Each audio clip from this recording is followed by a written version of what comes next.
पर्यावरणाचा समतोल राखण्यासाठी आणि प्लास्टिकच्या वाढत्या संकटावर मात करण्यासाठी महाराष्ट्र शासनाच्या प्लास्टिक निर्मूलन आणि प्लास्टिक पुनर्वापर अभियानांतर्गत जांभळी इथं विशेष कार्यशाळा आणि कापडी पिशव्यांचं वाटप करण्यात आलं।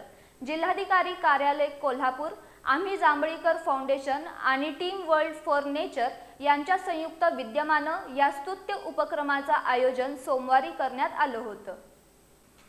पर्यावरणाचा समतोल राखण्यासाठी आणि प्लास्टिकच्या वाढत्या संकटावर मात करण्यासाठी महाराष्ट्र शासनाच्या प्लास्टिक निर्मूलन आणि प्लास्टिक पुनर्वापर अभियानांतर्गत जांभळी इथं विशेष कार्यशाळा आणि कापडी पिशव्यांचं वाटप करण्यात आलं।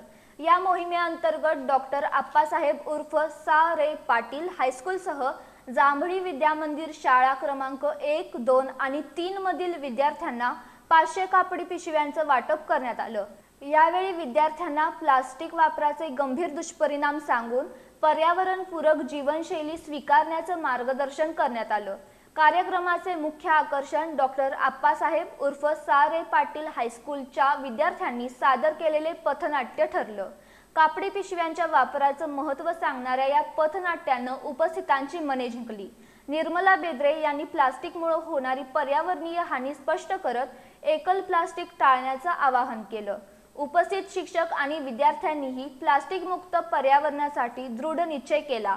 या प्रसंगी वर्ल्ड फॉर नेचरचे महाराष्ट्र राज्य अध्यक्ष अभिजित वाघमोडे, निर्मला मयूर बेद्रे, दिग्विजय शिर्के, प्रियांशु मयूर बेद्रे, हायस्कूलचे मुख्याध्यापक संजय कुमार वाघ आणि शिक्षकवृंद उपस्थित होते। कार्यक्रमानंतर टीमनं जांभळीतील दुर्मिळ वृक्ष संवर्धन करणाऱ्या ऑक्सिजन पार्कला भेट दिली। वृक्ष संवर्धनाचं हे कार्य पाहून पथकानं या उपक्रमाचं विशेष कौतुक केलं।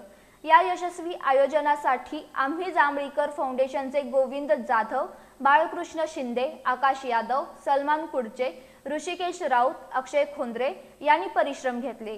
कार्यक्रमाचे स्वागत श्याम पाटील यांनी केलं तर आभार मोहन कांबळे यांनी मानलं।